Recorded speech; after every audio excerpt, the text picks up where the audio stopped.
Lord, save my son. The desperate prayer echoed through a dimly lit room as Mama Sarah fell to her knees, her Bible clutched to her chest. Her phone lay silent on the floor, its screen still glowing with her son's last message. "Don't worry, Mama.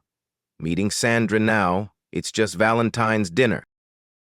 The morning sun cast a golden glow through David's window as he stood before his mirror, adjusting his tie yet again. Young, successful, and at the top of his game as a software developer in Lagos's bustling tech scene, David had everything going for him. But today, none of that mattered. His heart raced with each buzz of his phone, bringing another message from Sandra, the girl who had captured his attention online for the past 3 months. From the doorway came his mother's gentle voice. "Someone's looking quite excited today." Mama Sarah stood there in her morning wrapper, her worn Bible held close to her heart, a sight as familiar as the morning itself. Her eyes held that knowing look only mothers seem to possess. "This Sandra must be quite special." David grinned, checking his reflection one last time. "She is, Mama. You should see how well-spoken she is. She works in digital marketing, and we have so much in common. I can't believe we're finally meeting today." But Mama Sarah's face carried a shadow of concern. For weeks, she'd had an unsettling feeling about this meeting. Something about the whole situation didn't sit right with her spirit. "David, my son, at least let us pray together before you go. I have a strange feeling."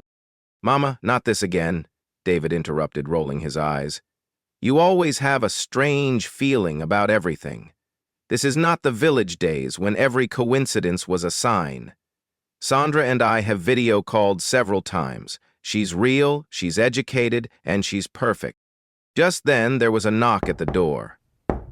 When David opened it, he found himself face to face with an elderly woman he'd never seen before. Her wrapper was faded but clean, and her eyes seemed to hold centuries of wisdom. She carried a walking stick carved with intricate symbols that seemed to shift in the morning light. "My son, She spoke in a voice that seemed to come from somewhere far away. the mask of beauty often hides the face of danger. What glitters on your screen may be a serpent's scales in the light." David stepped back, startled. "I'm sorry, but who are you?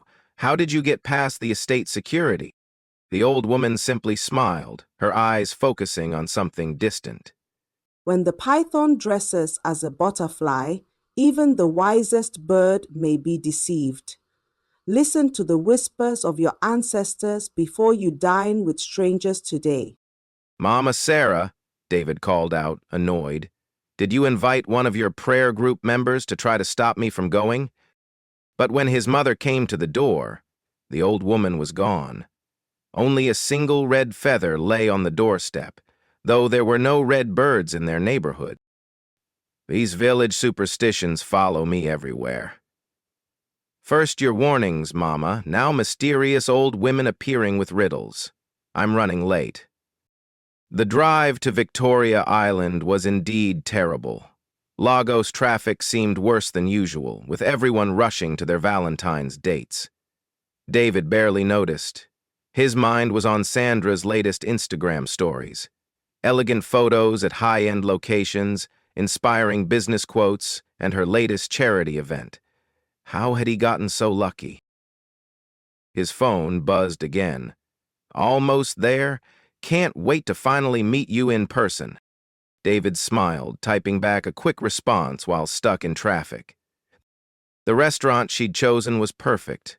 New, expensive, and trending on social media. He'd made sure to reserve the best table. But across town, in a dimly lit room that reeked of danger, another scene was unfolding. 5 men hunched over a glowing phone screen, their shadows dancing on the walls as they studied David's social media profile. "See this one?" a voice growled in the darkness. "Fresh Tesla, designer clothes, these tech boys and their blood money." "Quiet!" The sharp command came from KC, his authority filling the room. His eyes, cold and calculating, turned to the trembling figure in the corner. Sandra, the location. Show me again. Sandra, looking nothing like her glamorous social media photos, pulled up David's live location, a feature she'd convinced him to share, for safety. Her hands trembled slightly.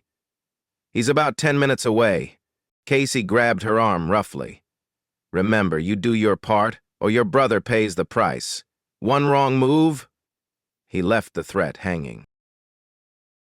Back on the road, David finally pulled into the restaurant's parking lot, his Tesla drawing admiring glances from other arriving couples. The new Oriental restaurant was Lagos's hottest Valentine's destination, its modern glass facade glowing with elegant red and white lights. A valet approached with a practiced smile, but David waved him off. He never trusted anyone else with his car. As he walked through the entrance, the luxury of the place struck him. Crystal chandeliers cast a warm glow over intimate tables, each decorated with fresh roses and floating candles. A string quartet played softly in the corner, their rendition of modern love songs adding to the romantic atmosphere. Several people glanced his way. He cut an impressive figure in his designer suit, and his face was somewhat familiar from tech industry events. Inside, Sandra sat at their reserved table, her heart pounding. Her fingers kept brushing against the small cross necklace she wore, a gift from her brother. The thought of him, held in a dark room across town, made her feel sick. She looked around nervously, knowing Casey's men were already positioned throughout the restaurant, disguised as customers and waiters. Her phone buzzed. A message from Casey. Don't mess this up. David spotted her immediately. She was wearing the red dress they'd discussed, though something felt slightly off about her appearance compared to her photos. Must be the lighting, he thought. As he approached, she stood up, greeting him with a warm but shaky smile. Finally, the famous David, she said, her voice higher pitched than in their video calls. I was beginning to think Lagos traffic would steal you away. They settled into conversation, David initially too captivated by finally meeting her to notice the subtle signs. The waiter, actually one of Casey's men, brought them an expensive bottle of wine that David hadn't ordered. Compliments of the house for such a lovely couple, he said with a smile that didn't quite reach his eyes. As they talked, David shared stories about his rise in the tech industry, his recent successes, and his plans for the future. But something felt off about Sandra's responses. The witty banter from their online chats was missing, replaced by nervous glances and distracted nods. Her hand trembled slightly as she raised her wine glass, and she kept checking her phone under the table. Your Instagram shows you traveling to Dubai last month, David said, trying to spark the easy conversation they'd had online. Tell me about that trip. Sandra's face flickered with panic before she composed herself. Oh, yes, Dubai was interesting. She glanced at her phone again, then toward a man sitting alone at the bar, another of Casey's gang, watching their every move. So, tell me more about your tech company, Sandra said quickly, changing the subject. Her fingers drummed nervously on the table, her other hand clutching her cross necklace. You must be doing really well to afford that new Tesla. I saw on your WhatsApp status that you just bought it last week. The mention of his car and the reference to his WhatsApp status sent a tiny shiver of unease down David's spine. Had he shared that information with her? The details of their previous conversations suddenly felt hazy. Before David could answer, his phone rang. It was his mother. He declined the call with a sigh. Another message from her popped up. My son, please come home now. My spirit is troubled. Something is very wrong. For the first time that evening, a tendril of fear crept into David's heart. He looked up at Sandra, really looked at her, and noticed the fear in her eyes. Just then she received another text, and her face went pale. I need to use the restroom, Sandra stammered, standing up abruptly. As she hurried away, David's internal alarm bells finally started ringing. His mother's warnings, Sandra's nervous behavior, the constant phone checking. Something was definitely wrong. He pulled out his phone to call his mother back, but before he could dial, the restaurant's lights went out. In the darkness, he heard screams and the sound of breaking glass. When emergency lights flickered on, 5 armed men stood at strategic points around the restaurant. Nobody move! Casey shouted, his gun raised. Everybody on the ground! This is not your regular Valentine's dinner! His people screamed and dropped to the floor. David's blood ran cold. He saw Sandra standing near the back exit, tears streaming down her face. Their eyes met briefly before she looked away in shame. Casey stalked between the tables, his gun swinging casually as he scanned the terrified faces. We know the Tesla boy's here, the one who thinks he's better than everyone else. His voice dripped with contempt. Don't make this harder than it needs to be. David's heart hammered against his ribs. In the dim emergency lighting, he could see other diners trembling on the floor. Couples who moments ago had been celebrating love were now holding each other in fear. A young woman quietly sobbed into her hands. The diamond ring her partner had just presented lay forgotten on their table. Through the chaos, David's phone kept vibrating. His mother was calling again. The screen's glow caught Casey's attention. "Ah, there you are." Casey's smile was predatory as he approached David's table. "The big tech guy. Stand up slowly." David's legs felt like lead as he rose. His mind raced through his options. All the action movies he'd watched had never prepared him for this moment. The nearest exit was blocked by one of Casey's men. The kitchen doors were too far. He glanced at Sandra, but she was frozen in place, tears streaming down her face. "Please." David found his voice, though it shook. "You can take everything. Just don't hurt anyone." Casey laughed, the sound echoing off the restaurant's walls. So generous. But you see, this isn't just about your money. He gestured around the room. This is about all you fancy Lagos big boys showing off on Instagram, flaunting your success while the rest of us suffer. His face hardened. "Today, you'll learn some humility." One of Casey's men approached with David's car keys taken from the table. "Boss, him get Tesla Model Y, the new one, pure money." Transfer everything you have, now. Casey pressed his gun against David's chest. And the passwords to your crypto wallets, too. We know you tech boys love your Bitcoin. David's hands trembled as he pulled out his phone. This was it. Everything he'd worked for, about to be taken. His finger hovered over his banking app when he heard it. Faint, but distinct. Police sirens in the distance. KC heard them too, his expression darkened. "Faster!" he snarled, jabbing David with the gun. "And someone check what's happening outside." One of the gang members ran to the window. "Boss, police cars coming from both ends of the street." KC's face contorted with rage. He grabbed Sandra roughly. You! Did you tip them off? His gun swung between her and David. "Which one of you talked?" I didn't. Please." Sandra whimpered, her cross necklace glinting in the emergency lights.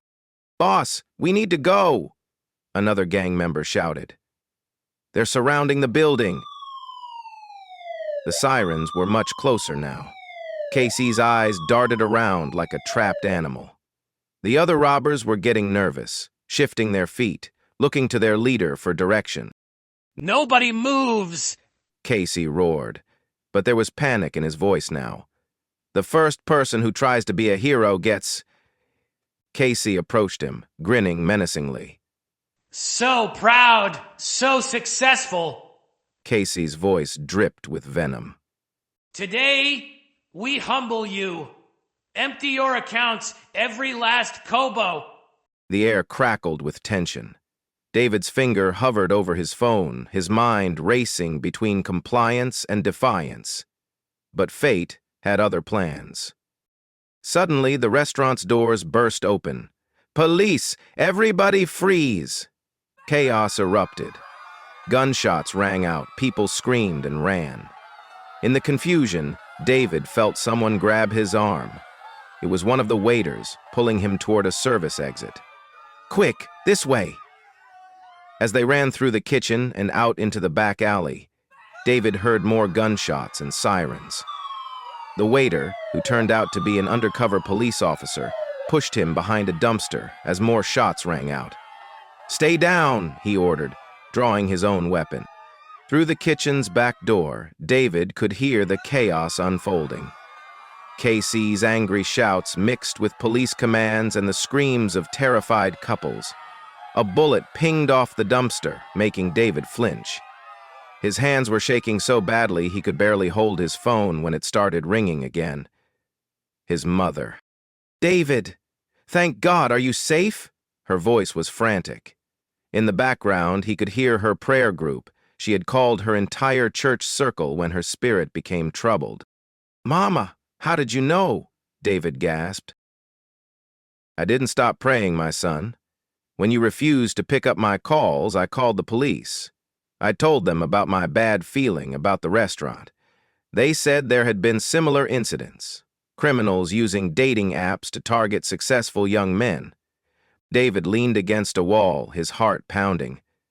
"Mama, I'm so sorry. I should have listened. I should have prayed with you."